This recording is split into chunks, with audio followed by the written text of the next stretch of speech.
Doctor Sarwar sir শুধু cancer নয়, তিনি জটিল রোগের সফল চিকিৎসক।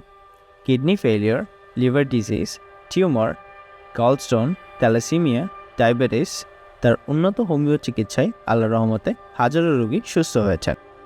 প্রচলিত পদ্ধতিতে যেখানে শরীর দুর্বল হয়ে যায়, ডক্টর সারোয়ার স্যারের হোমিও পদ্ধতিতে রোগ প্রতিরোধ ক্ষমতা বাড়িয়ে ক্যান্সারকে মূল থেকে নির্মূল করে। সুতরাং সিরিয়াল দেওয়ার জন্য আজই যোগাযোগ করুন নিচে দেওয়া নাম্বারে। ডক্টর সারোয়ার স্যার রোগী দেখেন শনিবার থেকে সোমবার ঢাকা পল্টন এবং মঙ্গলবার থেকে বৃহস্পতিবার হবিগঞ্জ, সকাল 10টা থেকে সন্ধ্যা 6টা পর্যন্ত।